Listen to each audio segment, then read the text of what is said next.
అందరికీ నమస్కారం. మీ అందరిని నా యొక్క వీడియోకి హృదయపూర్వకంగా ఆహ్వానిస్తూ ఉన్నాను.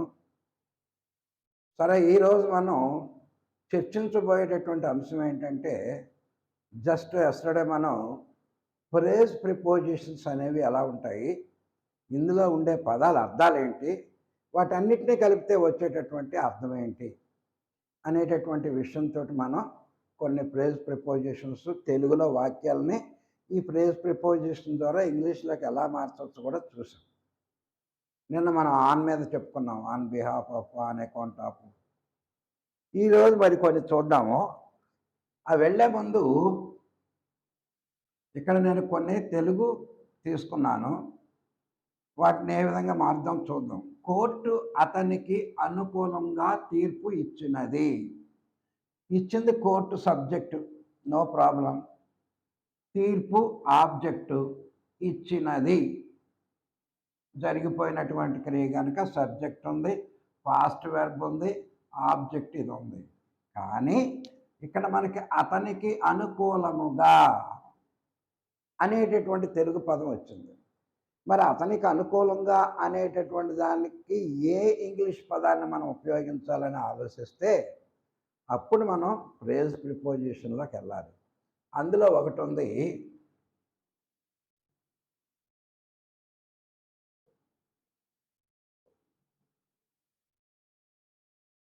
కోర్ట్ సబ్జెక్ట్, గేవ్ ఇచ్చినది పాస్ట్ టెన్స్. కోర్ట్ గేవ్ ఏంటి ఇచ్చింది? తీర్పు ఇచ్చింది. గేవ్ జడ్జిమెంట్ అతనికి అనుకూలముగా, ఇన్ ఫేవర్ ఆఫ్ హిమ్. ఇది దీనికి సమాధానం. Court gave judgement in favour of him. Him అంటే ఏంటి? అతనికి. అతడు అనేది సబ్జెక్ట్ స్థానంలో ఉంటుంది. ఇది వెర్బను దాటి యువతలేపుకి వచ్చింది కనుక మనం ఆబ్జెక్టు ప్రొనౌన్ కింద తీసుకోవాలి. So court gave judgement in favour of him. అతనికి అనుకూలముగా కోర్టు జడ్జిమెంట్ ఇవ్వబడింది. సో ఇన్ ఫేవర్ అనేది మనకి ఫ్రేజ్ ప్రిపోజిషన్. ఏమి చేసినా సరే మనం ఖచ్చితంగా గెలవాలి. By hook or crook. Hook or crook అంటే మంచైనా, క్రూక్ అంటే చెడైనా, ఎట్టి పరిస్థితుల్లో మనం గెలవాలి. ఇక్కడ మనం బై హూక్ ఆర్ క్రూక్ అని పెట్టుకోవచ్చు, కానీ మనము గెలవాలి అని కదా. We have to win at all cost. ఏమి చేసినా సరే అనేటటువంటి దానికి at all cost, by all means అని కూడా ఉపయోగించుకోవచ్చు మనం. మీన్స్ అంటే మార్గాలు. ఏ మార్గం ద్వారా అయినా, ఎట్ ఆల్ కాస్ట్, ఎంత ఖరీదైనా, ఏ విధంగానైనా సరే మనము వీ హ్యావ్ టు, మనము ఖచ్చితంగా గెలవాలి. వీ హ్యావ్ టు విన్ అన్నాం. ఖచ్చితం అన్నాడు కనుక మనం మస్ట్ అనేటటువంటి మోడల్ హెల్పింగ్ వెర్బ్కి వెళ్దాం. We must win at all cost. We must win by all means. లేదు, ఇక్కడ మస్ట్ లేదనుకోండి, వీ హ్యావ్ టు విన్ అలా పెట్టుకున్నా పర్వాలా. We must win at all cost. దేనికి, ఏమి చేసినా సరే, ఏ విధంగానైనా మనం గెలవాలి అనేది. పాముల భయముతోనే అతడు అడవికి పోలేదు. అందరూ వెళ్ళారు సరదాగా చూద్దామని. వీడికి ఏదో భయం. ఏంటో భయం? పాములు. అప్పుడు ఇన్ ఫియర్ ఆఫ్ స్నేక్స్. పాముల భయము చేత, భయము చేత. ఇన్ ఫియర్ ఆఫ్ స్నేక్స్, పాముల భయము చేత. హీ వెళ్ళలేదు కదా. He did not go to forest. అతడు అడవికి వెళ్ళలేదు. సో ఇన్ ఫియర్ ఆఫ్, పాముల భయముతో అనేదానికి ఇన్ ఫియర్ ఆఫ్ అనేది. ఇక్కడ ఎట్ ఆల్ కాస్ట్ కానీ బై ఆల్ మీన్స్ అనేటటువంటిది ఏమి చేసినా సరే అనే దానికి. ఇక్కడేమో ఇన్ ఫేవర్ ఆఫ్, అతనికి అనుకూలంగా. వీటికి మనం ప్రేజ్ ప్రిపోజెస్. అందుకే మనం కనీసం అట్లీస్ట్ ఒక 20-30 అన్న తెలుసుకుని ఉండాలి, అవి వాడుకలో ఉపయోగించాలి. లేకపోతే ఎత్తుకుంటాం మనం. అతనికి అనుకూలంగా ఉన్నాడు, అనుకూలం ఏంటి అనే డౌట్ వస్తుంది మనకి. సో ఇక్కడ నాకు టీకి బదులుగా కాఫీ కావాలి. సో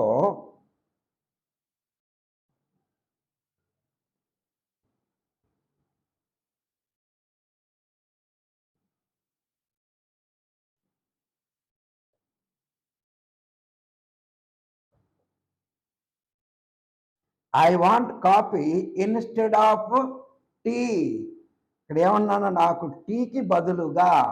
ఈ బదులుగా అనేటటువంటి దానికి instead of going to Bombay I would like to go to Delhi.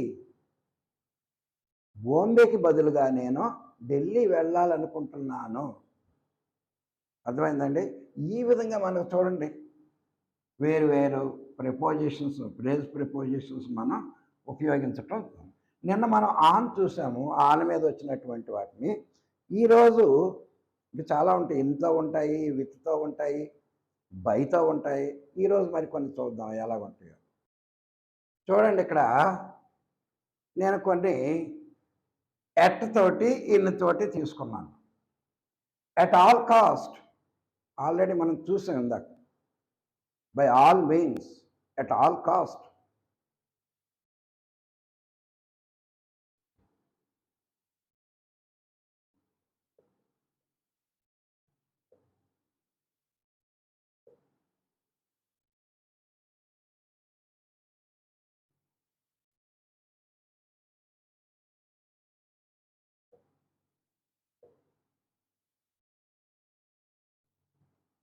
He decided to go for it at all cost.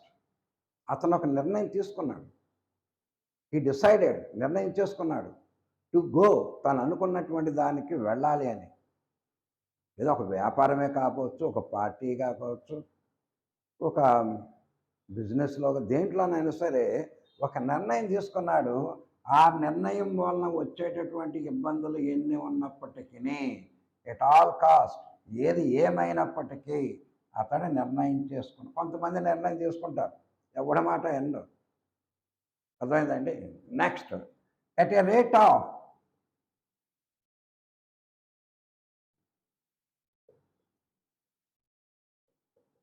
They want to buy rice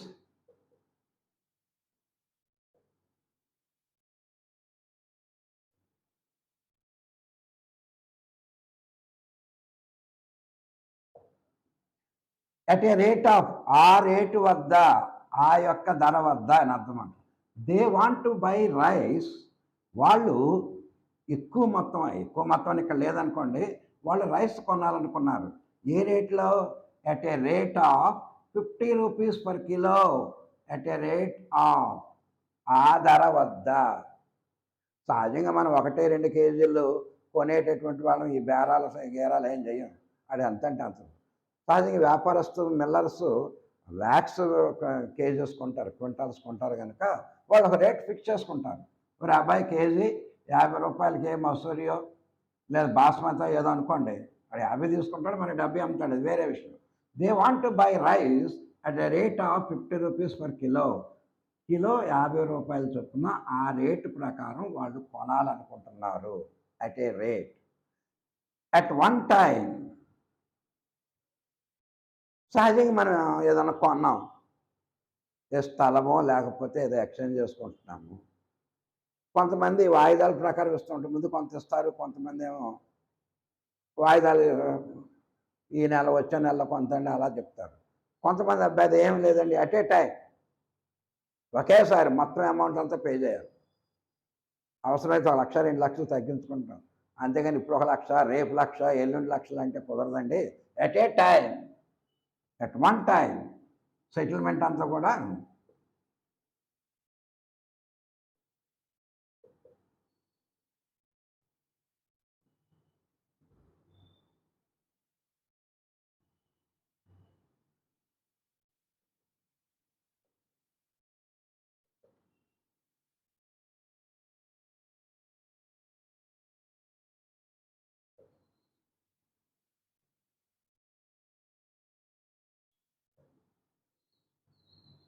చూడండి, the bank agreed at one time settlement of the loan. సహజంగా మన బ్యాంక్కి అప్పు అయిపోతాం, కొంత కడతాం వడ్డీలు, కట్టలేని పరిస్థితి వస్తుంది, దివాలా తీసే పరిస్థితి వస్తుంది. అప్పుడు బ్యాంక్ వాళ్ళని అడుగుతాం, సార్ మీకు ఇంత ఇవ్వాలి, నేను అంతా కట్టలేనండి, ఆల్రెడీ వడ్డీ మీద చాలా కట్టాను ఇప్పటికే అంటే వాళ్ళు వన్ టైం సెటిల్మెంట్ చేసుకున్నారండి అంటారు కదండి. At one time settlement, okay amount ఒకేసారి, ఇక వాయిదాలు గీదాలు బకాయిలు అవసరం లేదు, ఒకేసారి ఎంత ఇస్తావు దానికి ఒప్పుకుంటే దాన్ని వన్ టైం సెటిల్మెంట్ అని. నెక్స్ట్, అట్ ఏ గ్లాన్స్, చూసి చూడంగానే అట్రాక్ట్ అవుతాం. ఒక అమ్మాయిని అతను చూశాడు అనుకోండి, గ్లాన్స్, ఫస్ట్ చూపు, 4-5 సార్లు వెళ్ళి ఈ అమ్మాయి నచ్చింది, లేదా మనం షాప్కి వెళ్ళి 10 సార్లు తిరిగి ఇది నచ్చింది అంటాం కాదు, చూడంగానే అబ్బా అద్భుతంగా ఉంది, ఇంకేం వద్దని నాకు చూపించు. ఆ బట్టల షాప్ తాళ్ళని ఇసిరేస్తూ ఉంటాడు మన ముందు, అదొక బిజినెస్ టాక్టిక్స్. ఇన్ని ఇసిరాడు కదా పాపం, కొనపోతే ఆడే మొహమాట పడతాడో అని తిట్టుకుంటాడేమోనని ఏదో ఒకటి ఓకే చేస్తాం, అంతే తప్ప మన మీద ప్రేమ కాదు, ఆడేదో అలసిపోతున్నాడని కాదు. ఒక్కొక్కడికి వెళ్ళంగానే ఏదో ఒకటి నచ్చుద్ది, ఇక అవన్నీ ఎందుకండి, అది రెడ్గా ఉంది కదండి వైట్ దాని మీద అది తీసండి. అట్ ఏ గ్లాన్స్ అంటే ఫస్ట్ సైట్, మొట్టమొదటి చూపులోనే.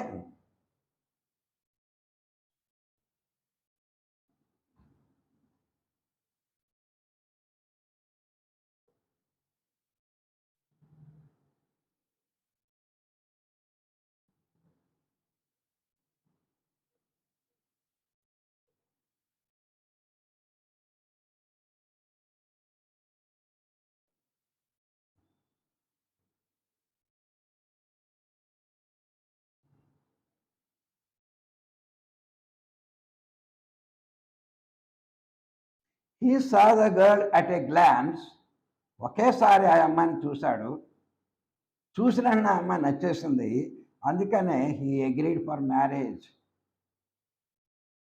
ఒక్కొక్కడు 10 ఇళ్ళు తిరుగుతూ ఉంటాడు, ఆ అమ్మాయి బాగోలేదంటాడు, ఆ అమ్మాయి జాబ్ బాగోలేదంటాడు, రంగు బాగోలేదంటూ ఉంటాడు, ఈ విధంగా రకరకాలు మనం చూస్తూనే ఉంటాం నిత్య జీవితంలో. సో ఒక్కొక్కరికి చూసి చూడంగానే నచ్చేస్తుంది, లవ్ ఎట్ ఫస్ట్ సైట్. ఇక్కడ లవ్ అని అనకూడదు మనం, ఇది ఏ వస్తువుకైనా దేనికైనా కొనేటప్పుడు మనకి అటాక్ రాదు. నెక్స్ట్, ఇన్ ఎడిషన్ టు అంటే దానితో పాటు ఇది కూడా అని అర్థం. చూడండి,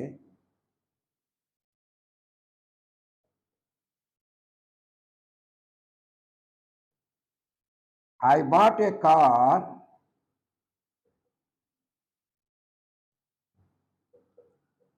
ఇన్ ఎడిషన్ టు బుల్లెట్. అంటే ఏంటి, నేను కారుతో పాటు అంటే కారే కాకుండా బుల్లెట్ కూడా కొన్నాను, ఇన్ ఎడిషన్ టు దానితో పాటు అది, లేదా అది కాకుండా ఇది కూడా. నాట్ ఓన్లీ బట్ ఆల్సో ఇక్కడ మనం ఉపయోగించుకోవచ్చు. I bought not only A car but also a bullet. అంటే ఏంటి, ఇక్కడ 2 చూపిస్తున్నాం. ఈ రోజుల్లో బుల్లెట్ అంత ఫ్యాషన్ అయిపోయింది, ప్రతి ఒక్కరు కూడా. ఒకప్పుడు మా చిన్నప్పుడు బుల్లెట్ వెళ్తుంటే గొప్పగా చూసాడు, అబ్బబ్బా డగ్ డగ్ డగ్ అని వెళ్తుంది, రాజుగారు చౌదరి గారు బాగా జమీందారు అనుకుంటూ ఉంటాడు, గుంటలు వేసుకుని వెళ్ళిపోతున్నారు, దబ్ దబ్ దబ్ అనుకుంటా. మళ్ళీ హిస్టరీ రిపీట్స్. ఇప్పుడు అంతా కూడా షార్ట్లు అంటున్నారు, మా చిన్నప్పుడు అవి నిక్కర్లు అనేవాడు, కింద దేకేసి వెనకాల రంధ్రాలు పడిపోయి మురికి అయిపోయి చండాలంగా ఉన్నారు. ఇప్పుడు ఎక్కడికి వెళ్ళినా ఏంటి ఏంటంటే షార్ట్స్, ఒకప్పుడు నిక్కర్లు. మళ్ళీ మనం బండి ఎక్కేసి ఎద్దుల బండి ఎక్కేసి ఊర్లో వెళ్తామేమో, చూద్దాం. That is okay. In case of, ఒకవేళ,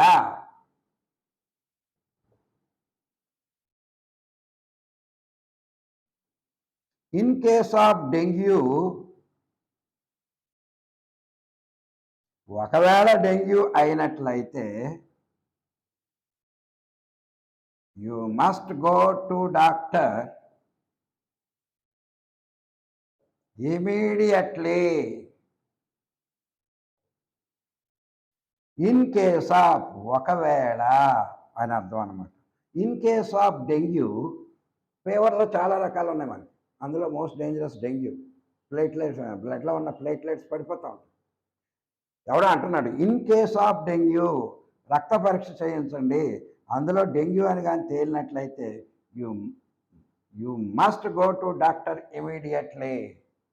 వెంటనే డాక్టర్ దగ్గరికి వెళ్ళి పరీక్షించుకోండి. మోస్ట్ ఇన్ కేస్ ఆఫ్ ఒకవేళ. నెక్స్ట్ ఇన్ స్పైట్ ఆఫ్ అయినప్పటికీ.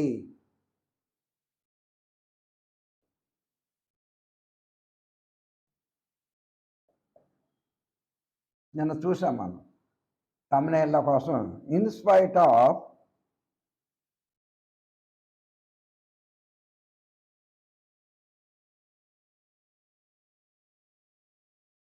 In spite of his weakness. అతను వీక్నెస్, అతను అంటే బలహీనతతో బాధపడుతున్నప్పటికీ కూడా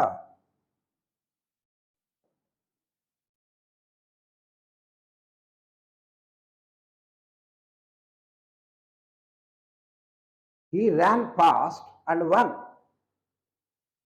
చాలా నీరసంగా ఉన్నాడు. అసలు ఆ రోజుకు కొంతమంది ప్లేయర్స్ జరుగుతూ ఉంటుంది. ఎవరికైతే ఏ రోజు పాల్గొవాలనుకున్నారో ఆ రోజునైనా పాపం మనకేదో ఇబ్బంది వస్తుంది. ఏం చేయాలో తెలియనటువంటి పరిస్థితి. మొత్తాన్ని పార్టిసిపేట్ చేస్తారు. కొంతమంది విజయాన్ని సాధించడం ఇన్ స్పైట్ ఆఫ్ అయినప్పటికీ, ఇన్ కేస్ ఆఫ్ ఒకవేళ, ఇన్ ఎడిషన్ టు దానితో పాటు, అట్ ఏ గ్లాన్స్ మొట్టమొదటి చూపులోనే, అట్ వన్ టైం ఒకే టైంలో, అట్ ఏ రేట్ ఆఫ్ ఒక రేటు ప్రకారము, అట్ ఆల్ కాస్ట్ ఏ విధంగానైనా ఎన్ని మార్గాల ద్వారా చెడైనా తడి, ఈ విధంగా మనం తీసుకున్నాం. In general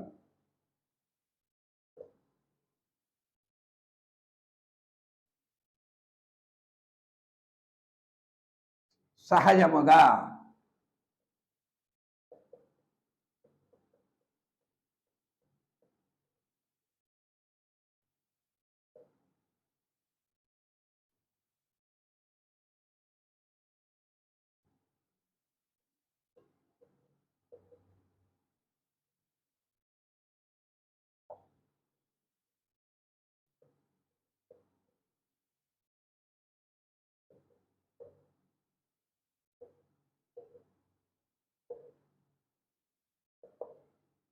the prices of tomatoes come down in general. సహజ సిద్ధముగా టమాటోస్ యొక్క ధరలు కమ్ డౌన్ తగ్గిపోతూ ఉంటాయి. ఎప్పుడు? వెన్ ప్రొడక్షన్ ఈజ్ హై, ఉత్పత్తి చాలా ఎక్కువగా ఉన్నప్పుడు. సహజంగా చాలామంది ధరలు పెరిగిపోయి అప్పుడు అంత ఉండేది, ఇప్పుడు ఇంత ఉండేది. సరే, గవర్నమెంట్ కావాలని కొంత పెంచుద్ది. ఒక్కోసారి టమాటో కేజీ 80, 100 కొనవలసిన పరిస్థితి వస్తుంది. అప్పుడు ధర పెంచారు అనుకుందాం. మరి అదే టమాటా ₹5కి, ₹10 కూడా కేజీ తగ్గిపోతుంది. అప్పుడు ధర తగ్గించారా? గవర్నమెంట్ తగ్గించడం పాడు ఏముండదు. It depends on demand and production. ఉత్పత్తి, డిమాండ్ మరియు ప్రైస్, ధర. ఉత్పత్తి ఎక్కువైపోయింది అనుకోండి, ఏం చేస్తారు? చివరికి రైతులు మార్కెట్కి తీసుకెళ్ళడానికి ట్రాక్టర్కే బోల్డ్ డబ్బులు అవుతాయి. తీరా అక్కడికి వెళ్తే ఆ డబ్బులు కూడా రావట్లేదు. ఎందుకని నీకు పొలాల్లో తొక్కించిన రోజులు ఉన్నాయి. So prices are depends upon production. ఎక్కువగా ఉన్నట్లయితే ఆటోమేటిక్గా ప్రైసెస్ డౌన్ అవుతాయి, తక్కువగా ఉన్నప్పుడు. సో ఇన్ జనరల్, సహజ సిద్ధముగా. ఈ విధంగా మనం ఈరోజు కొన్ని తీసుకోవటం జరిగింది. ఎన్ని మీద ఇంకొన్ని చూద్దాం. చూడండి, ఈ బైతో తీసుకుందాం. బై నేచర్, ఆడు సహజంగా ఆ నేచర్ అలాంటిదిరా, చాలా మూర్ఖుడురా.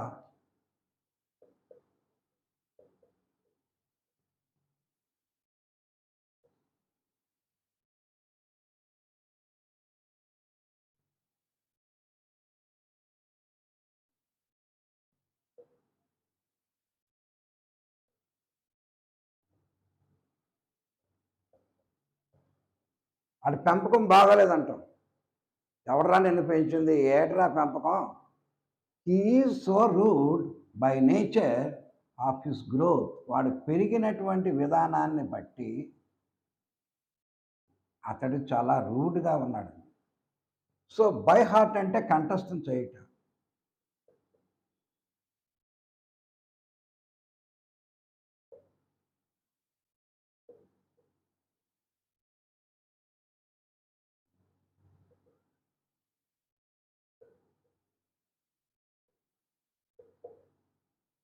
Teacher said, please by heart those tables.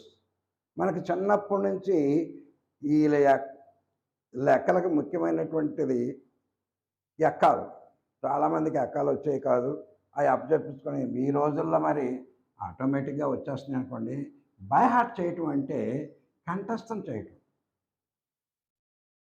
మా చిన్నప్పుడు కూడా ఏదో పుస్తకాలు లెసన్స్ ఓ కంఠస్థం చేసుకుంటూ పోతాయి. Essays, poems, questions and answers ఎన్నని కంఠస్థం చేస్తాం. ఇప్పుడు సిస్టమ్ మారిపోయింది. కంఠస్థం అనేది మనకు మనం ఓన్గానే థింక్ చేసి అదంతా బాగా అర్థం చేసుకుని మనం ఓన్గా రాయగలిగినటువంటి కెపాసిటీ ఇప్పుడున్నటువంటి ఎడ్యుకేషన్ సిస్టమ్ మార్పులు తీసుకొచ్చింది. నెక్స్ట్, బై ఆల్ మీన్స్ అన్ని రకాలైనటువంటి సాధనాలను ఉపయోగించి ప్లాన్ ఏ, ప్లాన్ బి, కత్తితో పొడుతా పొడు, దాంతో పొడుతా పొడు అంటూ ఉంటాం కదా మనం. ఏమైనా నాశనం అయిపోవాలి, ఏం చేస్తాను, అన్ని మార్గాలు తీసుకోను. కత్తితో పొడవటం, గన్తో పొడవటం అనేటటువంటి I'm very sorry which I are not suppose to use in this video. క్షమించండి. నువ్వు డబ్బులు ఇస్తావా, కష్టపడతావా, లేదు నువ్వే వెళ్తావా, వాడిని ఒప్పిస్తావా, వాడి కాళ్ళు పట్టుకుంటావా, ఎన్ని మార్గాలు అయితే ఉన్నాయో అన్ని మార్గాలు ఉపయోగించి నువ్వు ఆ పనిని సక్సెస్ చేయాలి. By all means.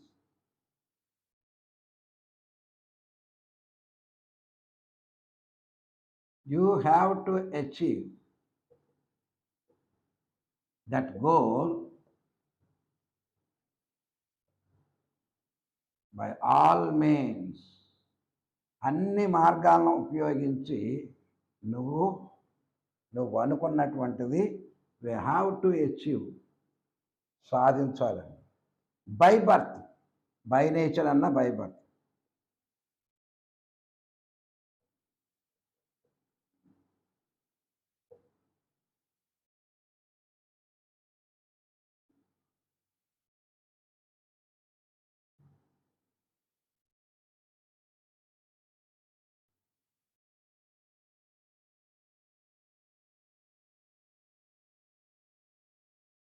By birth he was gold spooned baby. మరి ఆడిగాడు రారా, పుట్టుకతోట కోటేశాడు, గోల్డ్ స్పూన్తో పుట్టాడంటే గోల్డ్ స్పూన్తో పుడతాడేంటి అంటే గోల్డ్ స్పూన్లు మనం ఏం చేస్తాం, ఏదో మామూలు ప్లాస్టిక్దో లేదా స్టీల్తో ఉపయోగిస్తాం ఏదో తినాలంటే స్పూన్ కింద. బాగా డబ్బు ఉన్నవాడు ఏం చెప్తాడు, గోల్డ్ స్పూన్ ఉపయోగించుకుంటూ ఉంటాడు. ఆ సందర్భం బై బర్త్ న్యాచురల్గా పుట్టిన వెంటనే అతను కోటీశ్వరుడిలో పుట్టాడు. బై బర్త్, పుట్టుకతోటి అతను ధనికుడు అని అర్థం అనమాట. Next, by his kindness.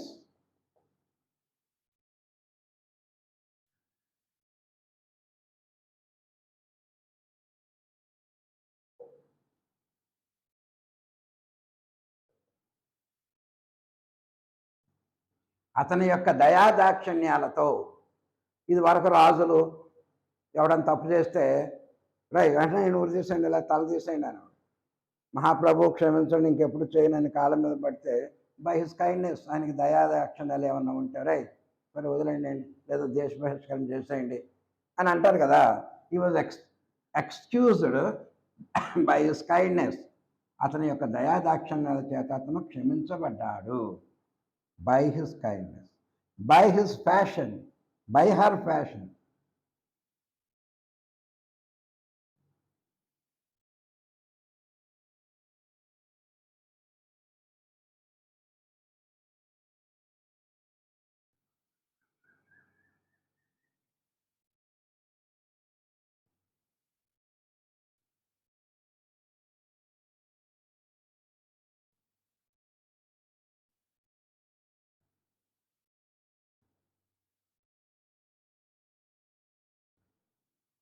She was adjudged, తీర్పు చెప్పబడింది, by her fashion as the best model. ఈ మోడల్లో ప్రదర్శించడంలో చాలామంది రకరకాల మోడల్స్ ప్రదర్శిస్తారు, రకరకాల కాస్ట్యూమ్స్. ఆవిడ బై హర్ ఫ్యాషన్, తను ధరించిన దుస్తులు, తను ధరించినటువంటి కేశాలంకరణ, వీటన్నిటిని బట్టి షీ వాజ్ అడ్జడ్జ్డ్, నిర్ణయించబడింది, by her fashion as the best model. So ఈ విధంగా మనకి మన నిత్య జీవితంలో ఎక్కువగా వచ్చేటటువంటి ఫ్రేజ్ ప్రిపోజిషన్స్ని ఎలా ఉపయోగించాలనేటటువంటి దాన్ని మనం చూసాం. ఇంకా కావాలనుకుంటే మనకి చాలా ఉంటాయి. సో, మనకి ఎక్కువగా నిత్య జీవితంలో వచ్చేటటువంటి వాటి గురించి మనం చెప్పుకుంటున్నాం గనక, ప్రస్తుతానికి నిన్న, ఇవాళ కొన్ని బైతో వస్తాయి, ఆన్‌తో వస్తాయి, విత్‌తో వస్తాయి, ఇన్‌తో వస్తాయి. ఇలా రకరకాలుగా రావచ్చు. సహజంగా ఫ్రేజ్ ప్రిపోజిషన్ అనంగానే ఆ యొక్క పదము ఫ్రేజ్ ఇంపార్టెన్స్ అదే ప్రిపోజిషన్ యొక్క ఇంపార్టెన్స్ ఎక్కువగా ఉండదు. చూడండి, ఇక్కడ ప్రిపోజిషన్ లేనిది ఎక్కడన్నా ఉందా? ఇక్కడ బై ఉంది, బై ఉంది, బై ఉంది. ఇక్కడ బై ఉంది. ఇవన్నీ బైలే ఉన్నాయి. కొన్ని కొన్ని on account of, on off ఉంది. ఇన్ అడిషన్ టు, ఇన్ ఉంది, టు ఉంది. ఈ విధంగా ఒకటని చెప్పలేం మనం. 2, 3 ఉండొచ్చు. కనీసం ఒకటన్నా ఉండాలి. ఆ యొక్క మొత్తం ఫ్రేజ్‌ని ఇది ప్రభావితం చేయగలిగినటువంటి స్థితిలో ఉన్నట్లయితే వాటిని మనం ఫ్రేజ్ ప్రిపోజ్. గంత గొప్పగా ఒక అర్థం వచ్చేటప్పుడు చూడండి, ఆ కారణం చేత, ఇన్ కేస్ ఆఫ్, అతనికి అనుకూలముగా, ఇన్ ఫేవర్ ఆఫ్. చూసారా, అలాంటి వాటికి మనం అర్థాలు డిక్షనరీలో ఎత్తుకోవసరంలా. ఈ ప్రిపోజిషన్ చూసుకుంటే సరిపోతుంది. ఓకేనా? My dear viewers, that is it for today. Thank you for your support. If you like my video, please, as usually, I request you to share to your friends, subscribe, and view total video. Okay na? Thank you.